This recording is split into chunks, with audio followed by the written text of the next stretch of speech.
Му реков на детето да застани, да не удариме возилата. Кога застанавме, почна да ударат пак по колата.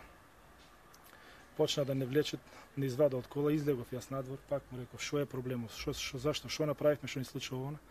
Продолжија со ударање, без да не прашува и на мене и на синот. И настана гужва мешаница и таму. И почнав повторно да удирам по колите, со цел за да предизвикам едноставно за да избегат. Некој се качи во возилата, избега. Се качи ние повторно возилото и со голема брзина се упативме према полиција. На улица Кочурацин, кај што е штабот на СДС, имаше друга група собрани. Исто и таму сака да не застанат, ама му реков на детето да вози, да не застанува. И како што возевне, почна да ударат со клоци дупаници, ама ние не застанавме таму, успеавме да поминиме и отидовме во полиција. Го пријавиме случајот, тука заминавме во здравствен дом.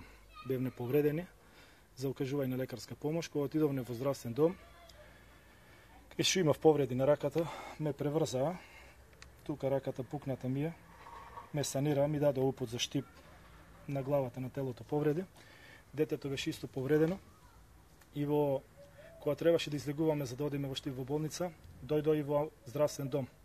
Не знам, сигурно беше толпа, може би 30-40 активисти и почна да лупаат по вратите, да тропаат. Знам медицинските сестри дека не скрија и не затворија во една соба во здравствениот дом, не заклучи и ни рекол сеете тука, надвор никако излегување и полиција ќе повикаме, повикаа полиција и цело време слушамне лупање по вратите, тропање, сака да влезат натре, да не нападнат, а од надворешната страна, од дворо, се подига на джамовите, гледа и вика од надвор дека ќе ве убиеме, Копилина, сега ќе ве убиеме, нема живи да останете. Ако ме прашувате која е причината за сето ова, стрикно не можам да ја наведам која е причината зашто сме нападнати нашата фамилија и нашиот дом.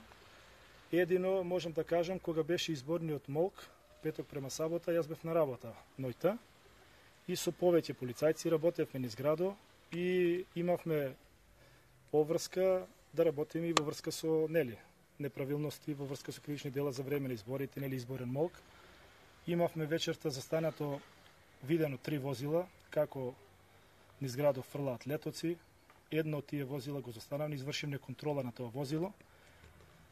Дојде до мене Зоран Манич, кој вика, не знам како се презива, координатор, мислам дека на СДС, и комшија ми е тука близко живееме, се познаваме 17 години, се поздравуваме и ми се обрати со зборовите: не си го погодил денот кога ти треба да го работиш ова.